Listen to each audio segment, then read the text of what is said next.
Welcome to the GSMC Car Podcast, the show that takes you on a journey to the automotive world.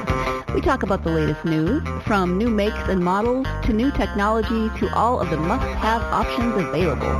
Whether you're a fan of the old classics, love the latest models and technology, or have never met a vehicle you didn't want to work on, the GSMC Car Podcast has something for every car enthusiast.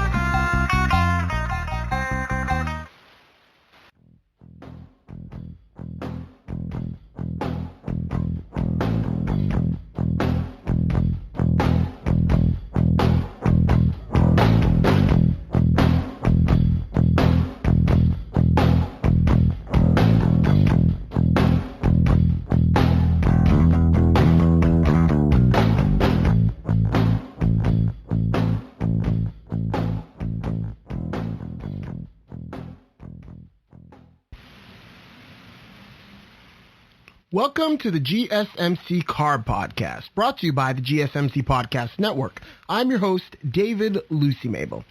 Okay, so today, folks, we are going to be discussing one of my favorite cars of all time, but guessing that most of the audience members of this podcast, people who are going to be listening to this podcast in the vast emptiness of podcast land out there, I'm guessing most of you all are American viewers. And so most of my, content has been geared towards American, car enthusiasts, speaking mostly of American luxury cars now that I've noticed that I have a trend here. But I am going to talk about a Japanese luxury car, and not a Japanese luxury car that is currently offered for the American market, but a Japanese luxury car that has pretty much almost only been offered exclusively from new in Japan, and that is the Toyota Crown. If you remember, ages ago, I did a podcast on the Toyota Century. Well, this is like the Century's cheaper counterpart lower down the hierarchy of Toyota's models in Japan. So this is like the next most expensive, sedan model. Now, after the Century is the Crown. So let's get started. Let us look at the Toyota Crown, which I call Japan's most versatile car. And you'll see why I say that later on in the podcast. So in segment 1, we're going to be discussing the history of the Toyota Crown. In segment 2, we're going to be discussing the Crown's North American equivalent, which will be an interesting segment that you are going to want to hear. And we're going to be discussing in segment 3 the 2021 Toyota Crown, what's that like? And of course, in segment 4, we're going to be discussing my own thoughts. So, the Toyota Crown was actually introduced in 1955 and has been in production since then. So it's actually, I believe, one of Toyota's longest running nameplates, if not their longest running nameplate. And if I am not mistaken, one of the longest running nameplates of any car company on earth. I know the Chevy Suburban has been around since the 1930s, and I can't really think of any other nameplate that's been around for so long too. I mean, yeah, the Toyota Crown and the Chevy Suburban are the ones that come to the top of my head. I mean, Honda's Accord has been around for a while, so has the Civic, but I mean, those came around in the 70s and the 80s. Nothing pre-70s, I don't think. But anyway, so moving on to the Toyota Crown. So though it started its lineage as a mid-size sedan, nowadays it has grown to a full-size sedan, at least for the Japanese market. Over here in America, it might still be considered a mid-size sedan. The Toyota Crown has always mainly been for the Japanese market, but it was sold in other Asia / Pacific markets as well. And throughout its history, the Crown has been offered in numerous body styles. A sedan, by far the most common Crowns are sedans. It was also offered in a coupe. I have never seen a Toyota Crown coupe. I've seen Toyota Crown wagons. It was also offered in a wagon. And it even had a coupe utility, like a Japanese El Camino almost. So that is really interesting. I think I've seen one of those, but it was converted to like a funeral car. I think it was like a flower car or something. But yeah, so the Toyota Crown is definitely a very versatile vehicle and a very common vehicle in Japan. Very common. When it was introduced in 1955, it was the Toyopet Crown.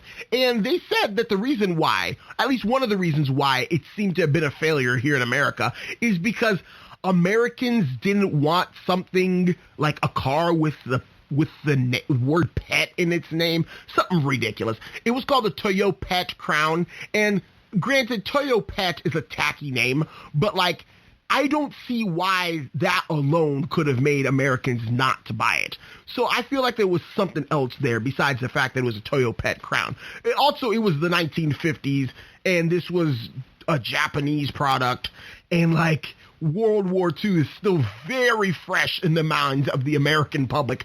So that also is not helping, considering Japan was our enemy in World War II. But I digress. So I also have no idea why it was called the Toyopet instead of Toyota. If I remember correctly, I think Toyopet was supposed to be like cheaper Toyotas or something.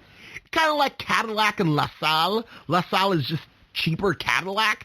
I think Toyopet was like entry-level Toyotas, which also doesn't make any sense to me because Toyopet, if Toyopet is supposed to be cheaper Toyotas, then why on earth is a Crown a Toyota pet?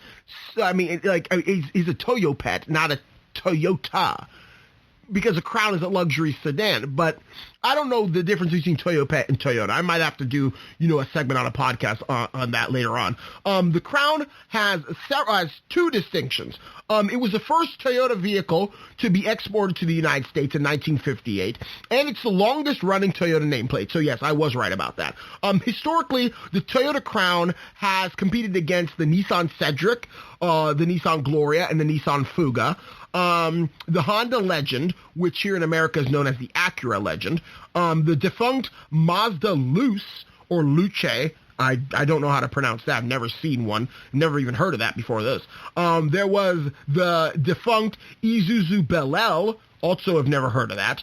And then the defunct Mitsubishi Debonair, which I have heard of the Mitsubishi Debonair, which I'd wonder if the Mitsubishi Debonair is different from the Mitsubishi Diamante that we got here in America, or if it's like just a different name for the same car.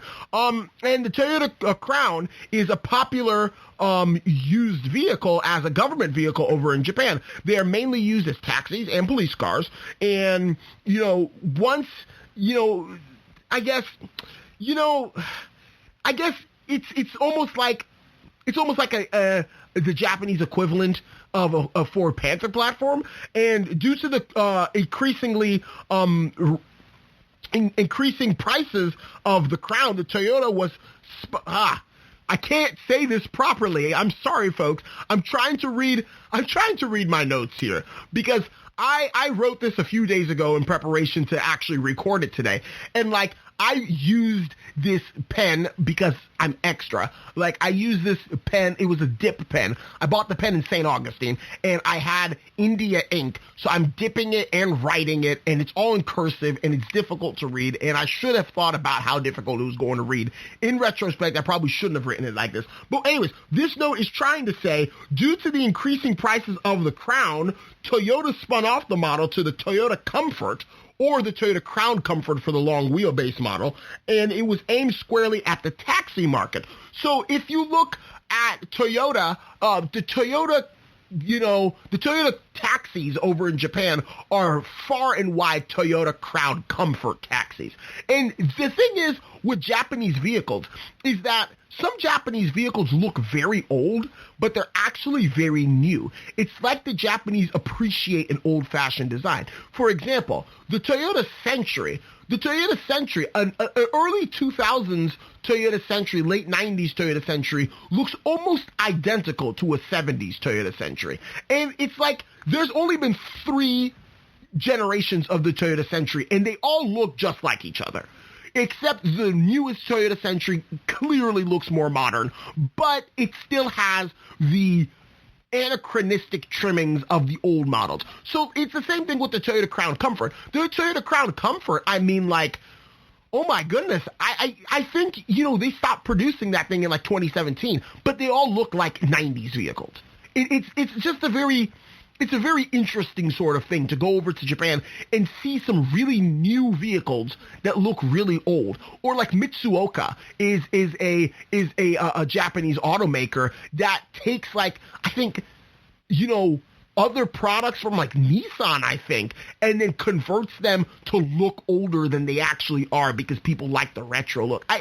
Japan is a very interesting car market, so I'll have to do a podcast on that at some point. But yeah, anyway, so the Toyota Crown Comfort, which is not the same as a Toyota Crown, but I guess it's really the Toyota Comfort, but it's called the Toyota Crown Comfort for the long wheelbase model, in which most taxis are the long wheelbase model. So I find that very interesting. But yeah, that's Toyota Crown Comfort. It was spun off from the regular Toyota Crown because the Toyota Crown was becoming too expensive for taxi use. And the Toyota Crown is very much like I said, Japan's version of the Panther platform. So yeah, the Toyota Crown is just one of those vehicles.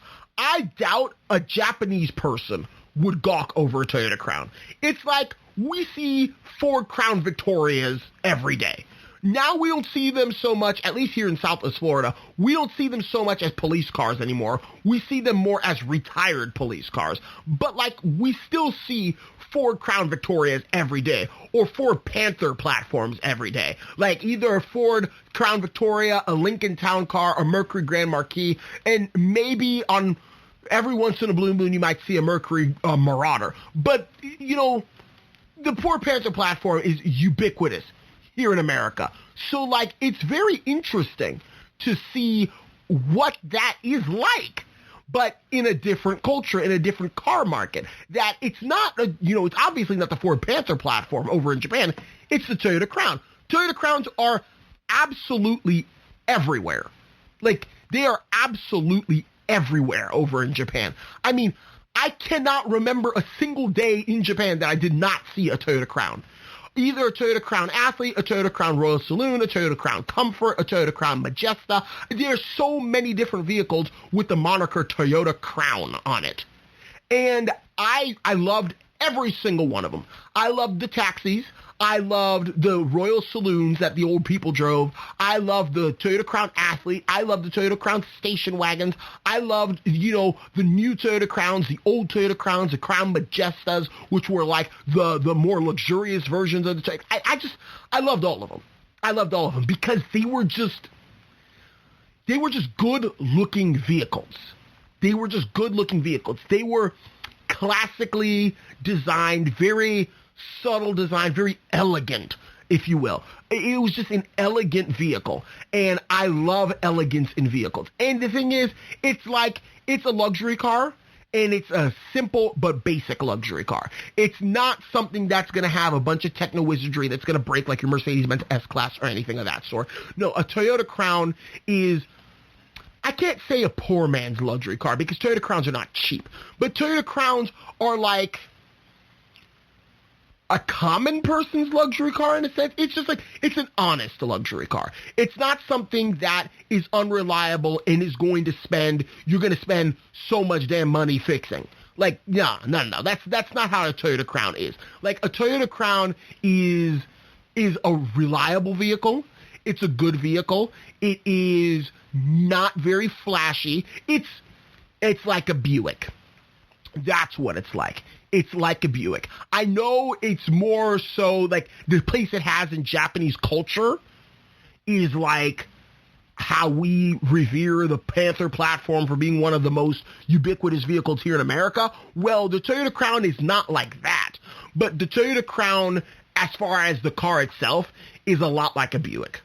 It's a good, honest, reliable luxury car that you can drive, and it doesn't scream money, but it makes you feel comfortable, and it feels more expensive than it actually is. That's kind of how it is. I mean, the newer Toyota Crowns obviously are going for like, I think I did the calculations like 50 or 60 grand. Like a Buick, it didn't go for that much money. So it's more like Cadillac money, but in the sense that it's basic luxury and it's not too terribly complicated. it's more like a Buick in that sense, because Cadillacs have always been known for their techno-wizardry. I mean, the last simple Cadillac to be made was probably the Cadillac Fleetwood of 96. I mean, all the other Cadillacs have been terribly complicated to work on. But, like, you know, a Toyota Crown is a really honest vehicle. And another thing about the Toyota Crown is not as hyped up as some other JDM cars are here in America. I understand that because they're not sporty vehicles, but to tell you the truth, I don't know. I just feel like I know, it's like when I see JDM vehicles for sale, I feel like because the Toyota Crown is so common in Japan, I would have seen more for sale here in America, because most Toyota Crowns have been around for such a long time that it's super easy to find one that's 25 years old to import to America. But, like, it's like the Nissan GTRs are rare cars. The Nissan Skyline GTRs are not extremely common cars. I mean, you do see them, they do exist, but they're not extremely common cars. So, like, it makes sense in a way that these are more desirable. But I feel like in just the market for JDM vehicles, I feel like due to the proportion of how many Toyota Crowns are in Japan, I feel like there would just be a lot more coming over to America. Because I joined this Toyota Crown owners group, USA, just so that I can get more information, not because I have a Toyota Crown, but it's like the people who buy them modify them. A lot of the Toyota Crowns have the 2JZ engine inline 6 that the Toyota Supra have. So they soup up the engines, they lower them, they camber the wheels, put big wheels on them and other things of that sort. And they modify them and to make them, I guess like a stereotypical JDM car.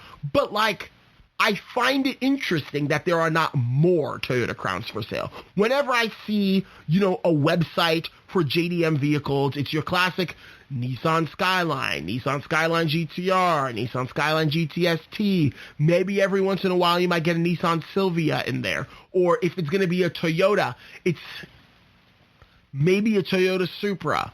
I can't think of any other Toyotas off the top of my head that would be so desirable to bring over here to America. So like, I don't know, man. I don't understand why the Toyota Crown, there's not more of them on JDM websites, but I digress. So please stay tuned for segment 2, in which I'm going to be talking to you about the Toyota Crown's North American equivalent, which I've already alluded to is like a Panther platform, but I've got some, more tidbits in there. So please stay tuned. Are you a business owner? Someone interested in the latest news that might affect your business? Then check out the GSMC Business News Podcast, a show dedicated to keeping you up to date on all things concerning business, technology, and the stock market. Get a head start on the day as we keep you updated on the latest goings-on Wall Street, money, jobs, and technology. The GSMC Business News Podcast has you covered.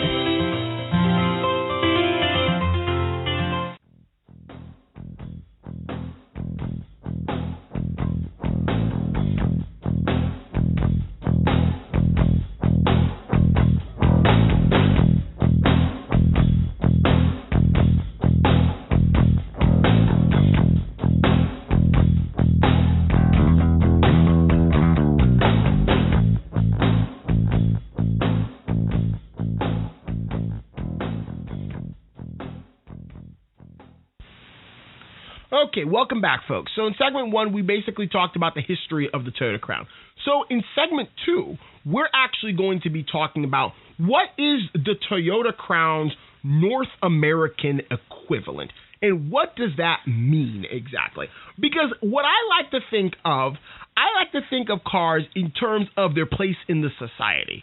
For example, the classic American off-roading vehicle that was once used for military use way back during the days of World War II and the subsequent wars after that is the Jeep.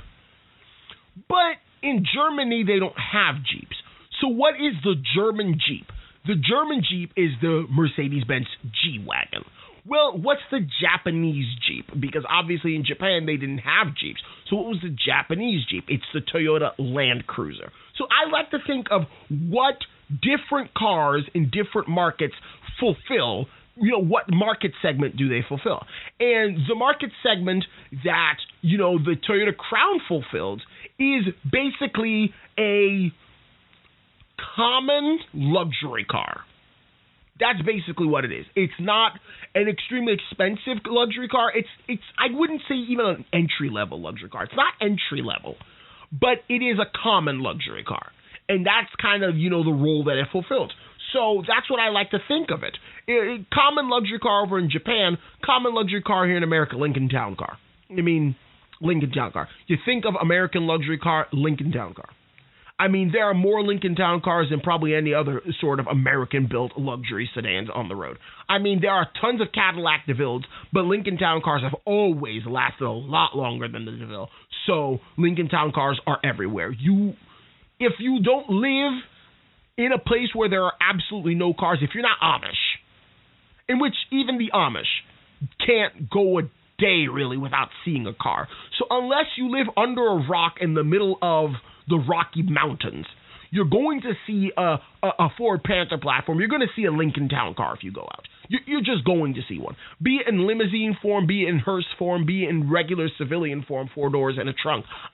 You're going to see a Lincoln Town car. That's how it is in Japan. You're going to see a Toyota Crown. Whenever you go out, you're just going to see a Toyota Crown. You're going to see one. They're just that common. So anyway, back to what I was saying. So the Toyota Crown was offered in the United States in its first 2 fourth generations. The 1958 to 1973 years were actually offered in the United States.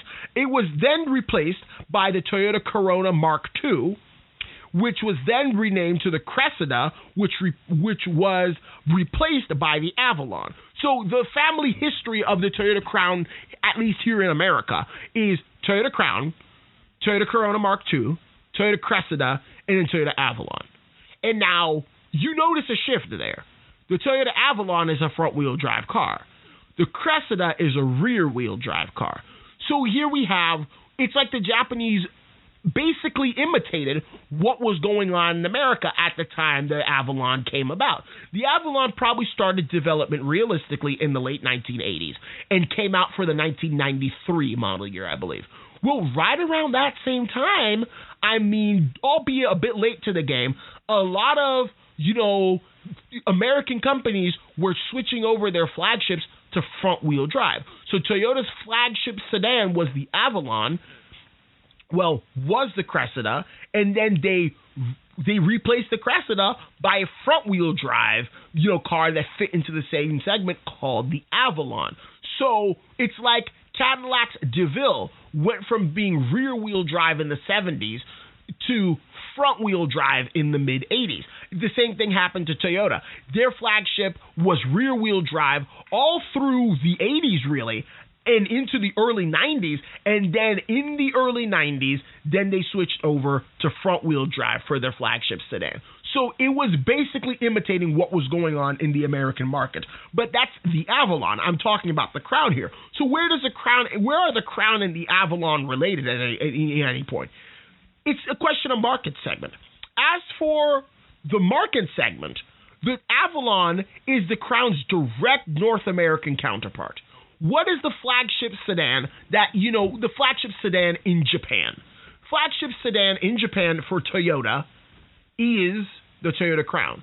The Toyota Century is on a different level. I'm not going to say the Toyota Century is the flagship because the Toyota Century is not made to, how do I say? It's not made to make money, essentially. It's made, and they're I don't know if they're special ordered, but they're like a Rolls Royce. They're not meant, this is not Toyota's cash cow, in a sense. Nobody's buying Toyota Centuries like hotcakes. People, your layman people who are going to be in the market for a used car and who might be making a bit more money are not going to buy a Toyota Century. A Toyota Century is reserved for the richest of the rich. You're paying $200,000 for it. Nobody's going to pay $200,000 for a car. A Toyota Crown, however, is significantly less expensive and more of a common person's car. So the Toyota Avalon fulfills the same market segment here in America. And let me just compare the two Toyota lineups as far as sedans go these days. Toyota's American market goes as such, as far as the hierarchy goes. You've got the Avalon at the top, then you've got the Camry, then you've got the Corolla. After the Corolla, you have the Yaris. That is Toyota's lineup here in America. Toyota's Japan market, however, is a bit more complex. You've got the Century, which is the top of the line luxury sedan made by Toyota. You've got the Mirai. The Mirai is a hydrogen cell car, so it's not even offered in the same section of the website, but it is a sedan nonetheless, so I put it in this. I'm talking about in terms of price. You've got the Toyota Crown, which is the next after the Mirai. You've got the Toyota Camry. You've got the Corolla, and then you've got the Corolla Axio. Those are how the sedans work over in Japan as far as Toyota goes. So Toyota's lineup in Japan essentially is much larger than Toyota's lineup here in America. And the reason why it's so much larger is because Toyota has a much bigger market share than the rest of the United States, than it does in the United States. It has a much larger market share in Japan. I mean, like, in Japan, most people drive Toyotas. If they don't drive Toyotas, they're driving Nissans. If they're not driving Nissans, they're driving Hondas. Nobody's driving Hyundais in Japan. I went to Japan twice. I never, and I mean never, saw a Hyundai or a Kia on the road. Just, they don't have them. Like, maybe somebody from South Korea might have imported one, but they're not sold, they're new. I know that for sure. And then, of course, you got, every once in a while you see a German car, you see a Mercedes-Benz, you might see a BMW. But other than that, the vast majority of vehicles you see are Toyota products. Either Toyotas or Daihatsus which are owned by Toyota. So, like, I could understand why their sedan lineup would actually be a lot, bigger. But here's where it gets interesting. The Toyota Crown Majesta, though it shares a name, is a different vehicle. It went out of production in 2018. So the Toyota Crown Majesta is a Toyota Crown. It's part of the Toyota Crown family. But the Toyota Crown Majesta is a larger, more luxurious Toyota Crown. So think of it this way. They took the Crown platform and they built a larger, more luxurious body on top of it that I can't say looked exactly like a Toyota Crown because it didn't, but you can clearly tell it was related to a Toyota Crown. Like, the resemblance is very obvious. So it's basically the Toyota Crown's larger, more luxurious sibling. And the Toyota Crown's cultural equivalent, as far as where it fits in the market segment, at least how it's used by the people over there, is the Ford Panther platform. The Toyota Crown Comfort is the Crown Victoria, long wheelbase, used for taxi service. The Toyota Crown Royal Saloon is the Mercury Grand Marquis, your sort of entry-level luxury car sort of thing, same level as like a Buick. The Toyota Crown Athlete is like the Mercury Marauder. It's that same car, but it's tuned for performance. And then you got the Toyota Crown Wagon, it's the Mercury Colony Park. So basically, that same car, but now it's a station wagon. Because they never made a station wagon version of the Lincoln Town Car, and they never made a station wagon version of the Ford LTD in that day, or the Ford Crown Victoria, that, the platform was renamed afterward. And then, here's this, the Toyota Crown Majesta is basically like the Lincoln Town Car. That's basically how the Toyota Crown lines up with the Ford Panther platforms, because you've got all these vehicles built on the same platform. The Toyota Crown Wagon, Toyota Crown Royal Saloon, Toyota Crown Majesta, all of them are all built on the same platform. Ford Crown Victoria, Lincoln Town Car, Mercury Grand Marquis, Mercury Marauder, Mercury Colony Park, they're all built on the same Panther platform. It's basically it's like corporate's way of creating different cars on a budget. They use the same platform and basically the same mechanics for all of them, but just offer them in slightly different versions or different body styles. And that's how they made their money. The real equivalent, however, has always been the Lexus GS. you had the market segment equivalent, you had the cultural equivalent, but the real equivalent is the Lexus GS. Now, this is where it gets kind of confusing, because the Lexus GS was introduced, if I am not mistaken, in the early 1990s. And the Lexus GS here in America was called the Toyota Aristo over in Japan. It was the same exact car. It was just rebadged as the Toyota Aristo over in Japan. But the Toyota Crown and the Lexus GS have always shared the same platform and have always shared a drivetrain, which is interesting. The Toyota Aristo, I don't think, lasted after the 90s. I think the second generation GS, the one with the quad headlights, was the last generation of the Toyota Aristo, if I am not mistaken. I might have to look up the Toyota Aristo. What I don't understand is that Toyota had so many different sedans in like the early 90s and the 2000s. It's like they had the Toyota Century, obviously. They had the Toyota Crown. Underneath the Toyota Crown, I don't think they had the Camry in Japan. I don't think if they had the Corolla in Japan, it was at the bottom. But then in between, there was like a Toyota Mark II, but then the Mark II ended up changing to the Mark X. And then there was a Toyota Chaser, but the Toyota Chaser was a sporty version of the Toyota Cresta. And all of these are Japanese Toyota, sedans. I'm like, I go to Japan, I'm like, wow, there's so many different versions of the rear-wheel drive sedan over here. I mean, there's the Toyota Crown, the Toyota Cresta, the Toyota Chaser, the Toyota this, the Toyota that. There's so many different versions of them. And, of course, you've got the different, the Toyota Crown Comfort and then the Toyota Crown Majesta and all the other rear-wheel drive things. But I don't understand why they had a Toyota Aristo. I don't understand. If they had a Lexus GS, they had a Toyota Crown, why the Toyota Aristo? Why does it exist? I don't understand why it exists. I mean, obviously they got rid of it, but I don't understand why the Toyota Aristo and the Toyota Crown. Maybe the Toyota Aristo was supposed to be less luxurious and the Toyota Crown was supposed to be more luxurious because the Toyota Crown has always had more conservative styling. So maybe it was literally the more conservatively styled version of the Toyota Aristo. I don't know. Different tastes. Maybe they were offered at different dealerships because I know there's Toyota stores and there's like Toyota Pet dealerships and Toyota Corolla stores or something like that. I don't know. But point is, there was a Toyota Aristo and the Toyota Crown. But like I said, the Lexus GS is basically the American Toyota Crown. It has always shared the same platform and the drivetrain options as a Toyota Crown. But the Lexus GS has been gone since August of 2020, when production ended.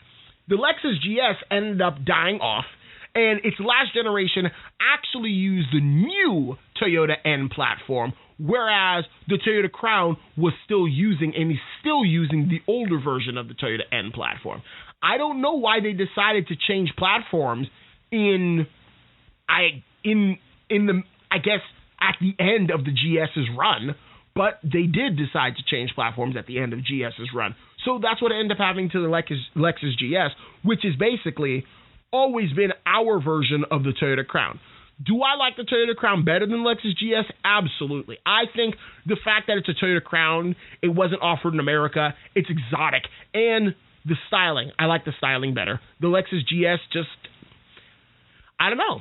It just looks too not interesting to me. That's my thoughts on it. But anyway, we're going to move on to segment 3, in which I'm going to be talking to you about the 2021 Toyota Crown, so you all can see what exactly we're missing as the North American market. So please stay tuned.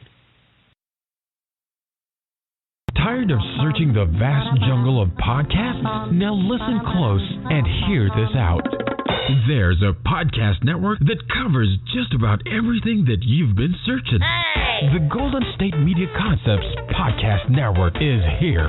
Nothing less than a podcast bliss with endless hours of podcast coverage.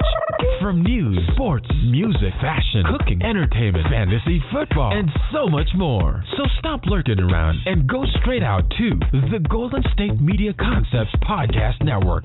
Guaranteed to fill that podcast itch. whatever it may be. Visit us at www.gsmcpodcast.com. Follow us on Facebook and Twitter, and download us on iTunes, SoundCloud, and Google Play.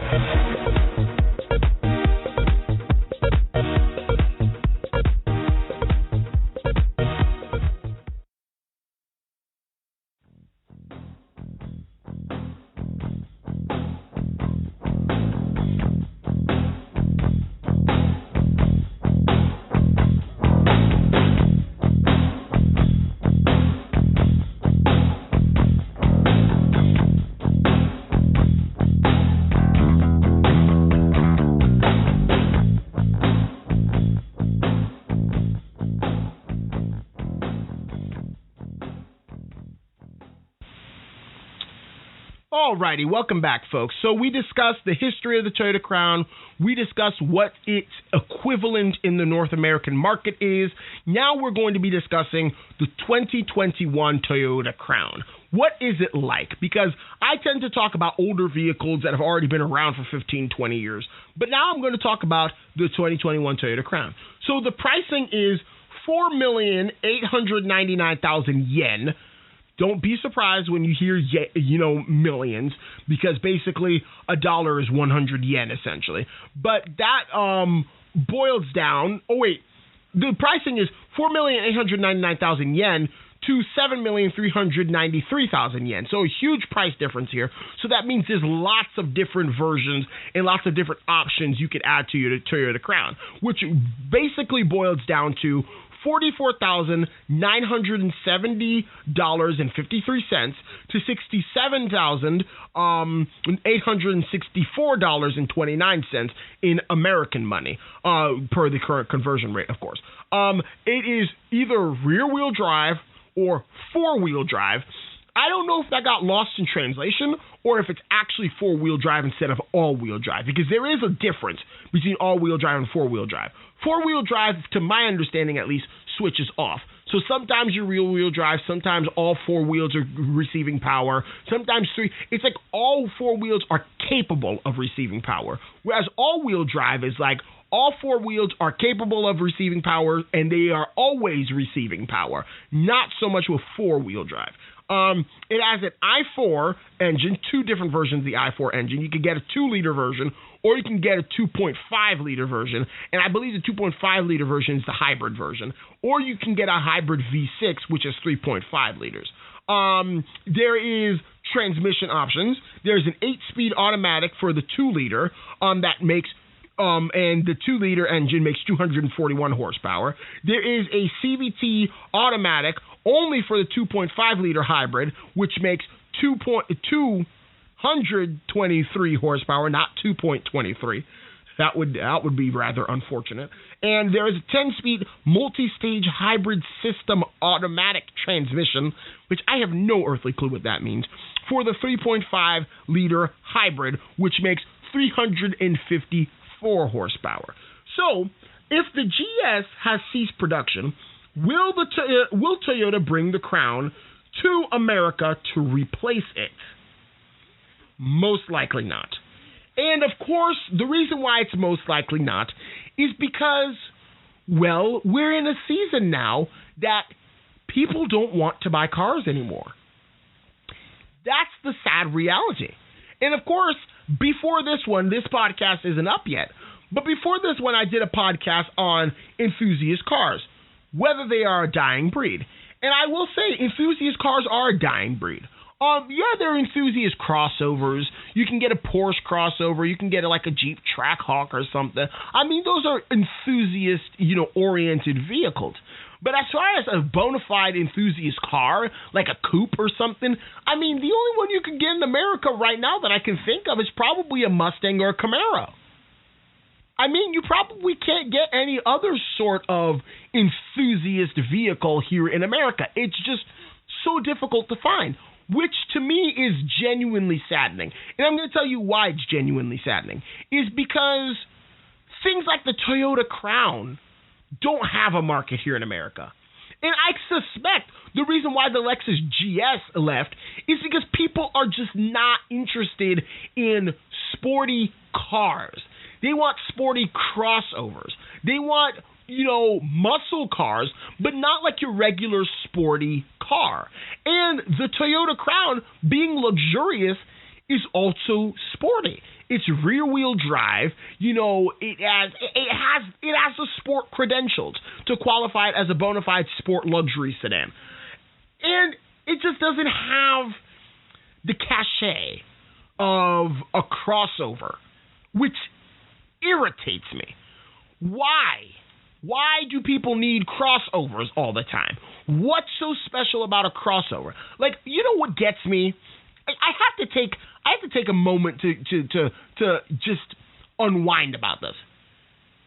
People celebrate when somebody buys a crossover. Like, oh my God, I just bought a Jeep Renegade. I'm so happy. I'm finally a Jeep girl. Shut up. Like, it's not a real Jeep. It's a rebadged Fiat 500L. Like, that's what it is. It's built on the same platform. It's just a different body. It's the same drivetrain and everything. Like, just shut up. Like, why are people, oh my God, I just bought myself a Nissan Murano. I'm so happy. Like, I have a crossover. I feel like I'm so, like, shut up. Shut up. Just stop. Just stop. The crossovers are not interesting. Crossovers are not interesting. They're not worth being celebrated. Like, if somebody went out and told me, I just bought a Chevy SS, I'd be like, yes, that is interesting. Oh, I just bought a Lexus GS. Yes, that's interesting. Oh my gosh, I just bought a Toyota Crown. Yes, that's interesting.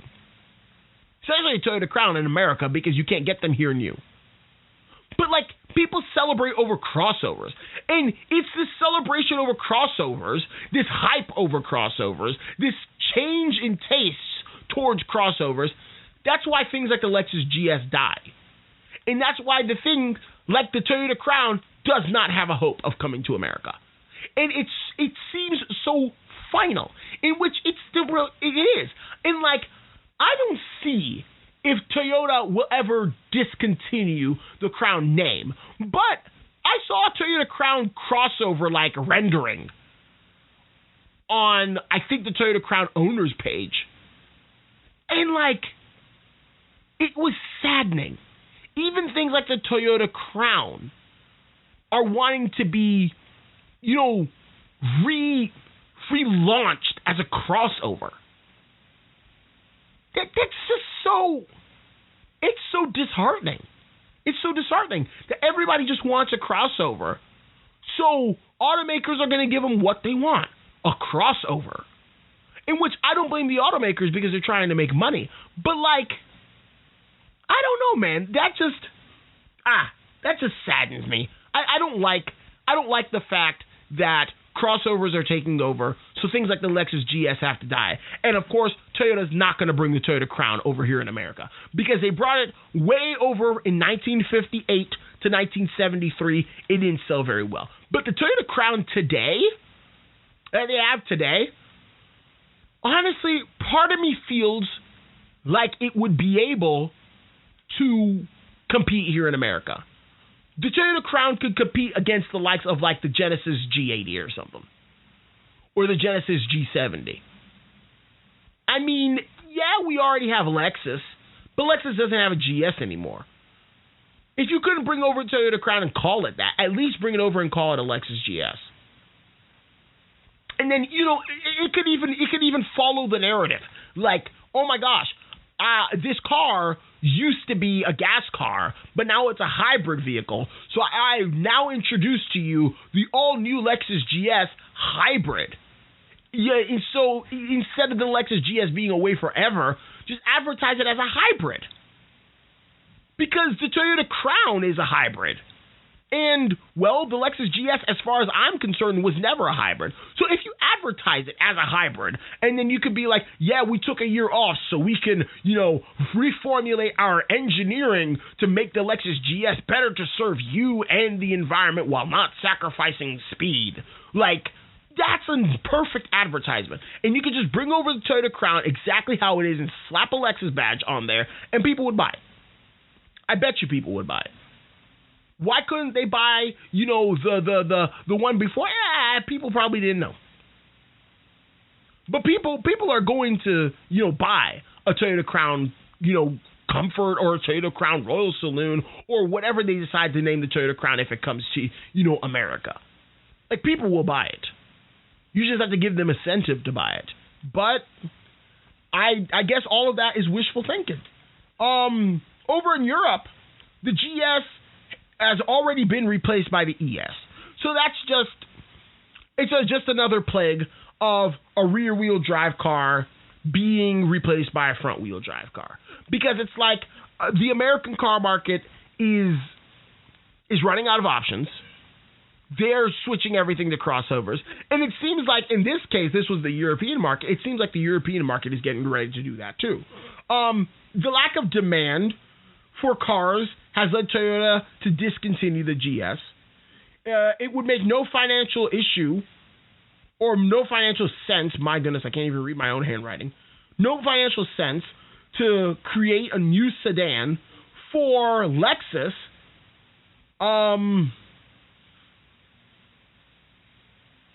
Wow. I don't even know what that is supposed to say. But it doesn't make sense to create a new sedan. For Lexus to just introduce the Crown. I mean, I don't see. If Lexus hadn't existed and it was Toyota, I could see that they would bring over the Crown to the United States, just like, the Genesis, Genesis opened up, like, to the United States and, like, started, buying cars and people started driving them. I feel like it would just, make sense to it wouldn't make any financial sense to go through Lexus and to just create a new vehicle for Lexus right now. It just wouldn't make any financial sense. It's a lost cause at this point. It's a lost cause. Yeah. The lack of demand for the cars, it would make no financial sense to introduce the Crown, and the ES should have gotten axed. But it's front-wheel drive, and it's a better fit for the market in North America. That's what I have down in my notes. And what I mean to say by all of that mumbo-jumbo is the fact that the Toyota Crown is not going to come to America. But not only that, they killed the wrong car in Lexus. They should have killed the ES, given the people the GS to drive. I feel like that's all anybody would have to do is just drive a Lexus GS. Of course, I've never driven one, but I could imagine it'd be an amazing experience. So, like, I guess that's all people have to do is just drive a Lexus ES. Like, and, make the difference between yourself. Do you want the GS or do you want the ES? And I don't know. It just makes me sad. Because once the Lexus GS is gone, the Toyota Crown doesn't have a way to express itself in America. Because the Toyota Crown was always the American cousin of, or the Toyota Crown was always the Japanese cousin of the Lexus GS. But now that the Lexus GS is no longer a thing, Japan wants to, I don't know, I guess carry on with the Toyota Crown. Like, just do something. Gosh darn it, just do something. But anyway, moving on to segment 4, which are my thoughts, obviously, so please stay tuned after the break. You work in the world of marketing and advertising? Are you a media buyer or the owner of an agency? Have you been looking for a podcast to help stay on top of all the goings-on of those worlds? The GSMC Marketing News Podcast is dedicated to keeping you up to date on all things concerning marketing and advertising. Get the latest marketing news, from what major businesses have planned for the coming year, to the newest trends in advertising, from podcasts, digital and streaming, to the old standbys of radio, television, and billboards. The GSMC Marketing News Podcast has you covered, whether you're a marketing agent or a business trying to expand your brand.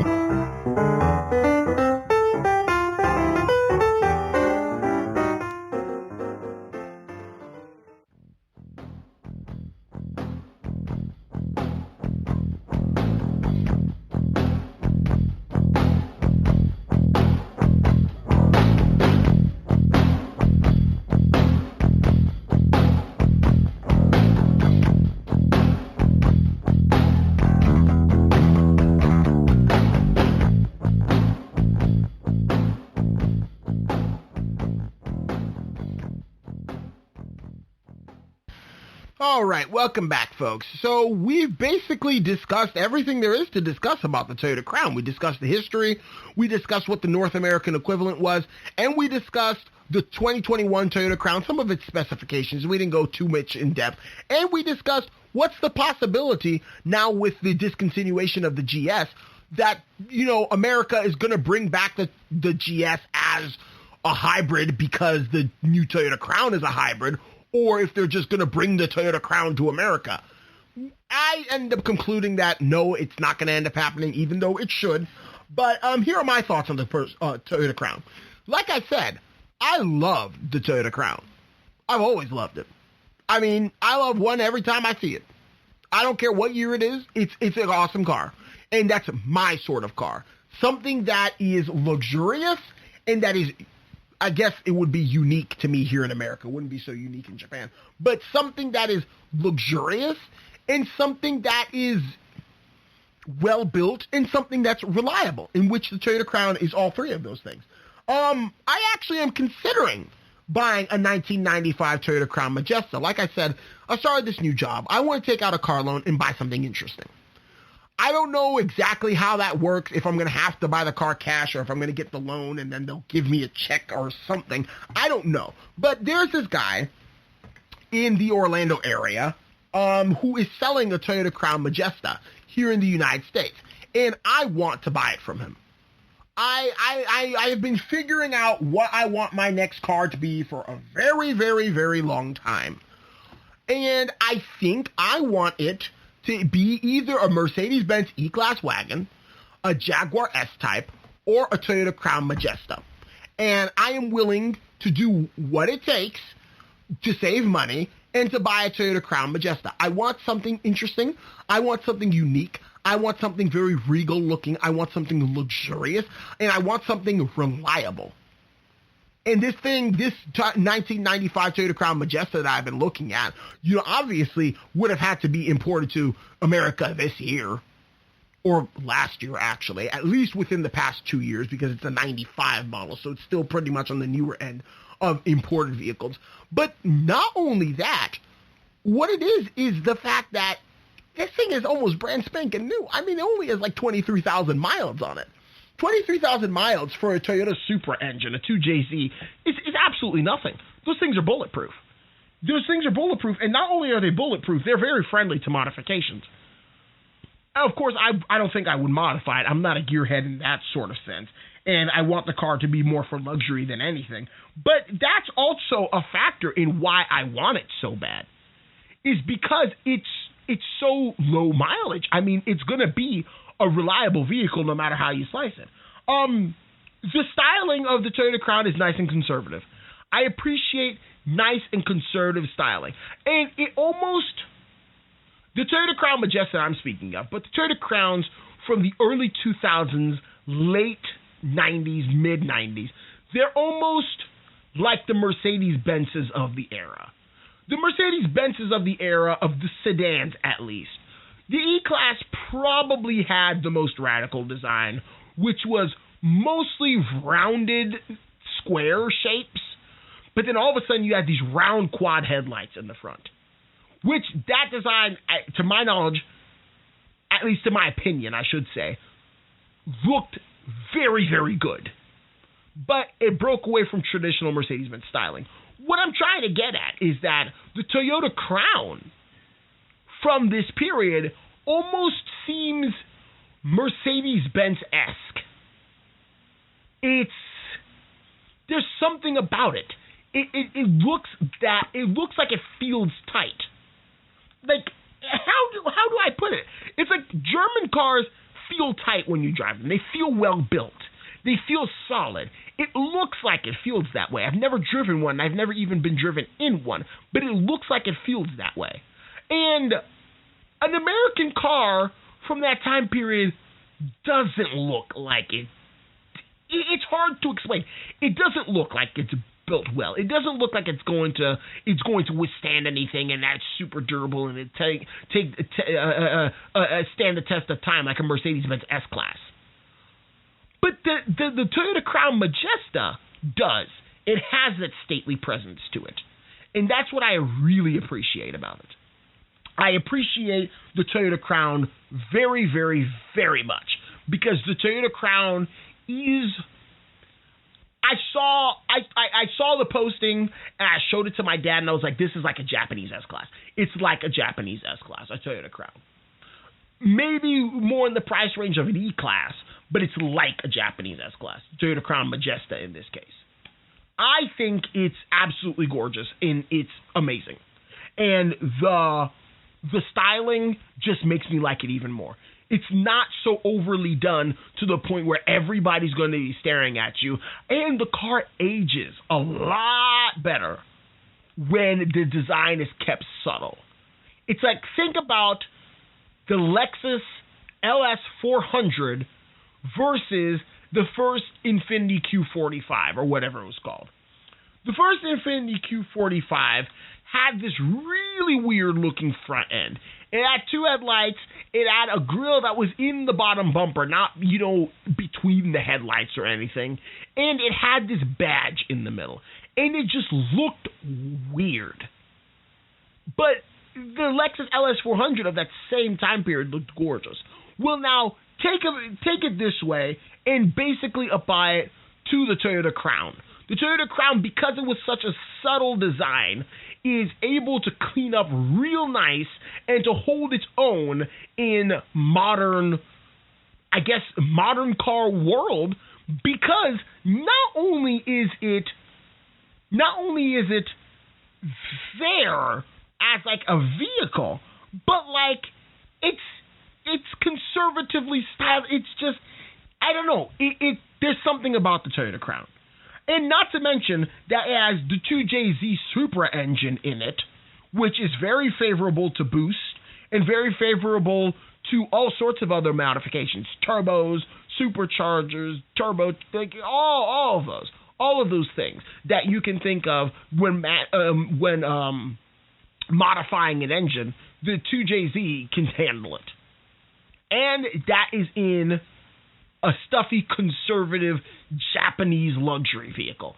I find that amazing. And I guess that's the reason why people who buy them end up keeping them. But, like, it's just amazing. And, yeah, it's one of the few cars that is, available for import into the United States now. I mean, it became available for import last year. But it's like, I don't know. The Toyota Crown Majesta, the Toyota Crown in general, it just holds a special place in my heart. I would like to have one day. I know it might not happen, but I still cling to the hope that this job that I'm currently in, I'll be able to get paid enough and, buy that, Toyota Crown Majesta one day. Who knows? But anyway, I pretty much exhausted everything that I have to say about the Toyota Crown. You all have heard all of it. So please stay tuned for our next podcast later on in the future, whatever on earth it's going to be about. But thank you so much for listening. Please follow us on Instagram, Facebook, Twitter. We have podcasts on Spreaker, on YouTube, on Spotify. So please look us up. We are the GSMC Car Podcast. And thank you so much, and have a good night. You've been listening to the GSMC Car Podcast, part of the GSMC Podcast Network. You can find this show and others like it at gsmcpodcast.com. Download our podcasts on Apple Podcasts, Stitcher, SoundCloud, and Google Play. Just type GSMC into your favorite podcast app to find all of the shows from the GSMC Podcast Network. From movies to music, from sports to entertainment, from business news to weird news. Please subscribe to the podcast and follow us on Twitter and Facebook. Thank you, and we hope you've enjoyed today's episode.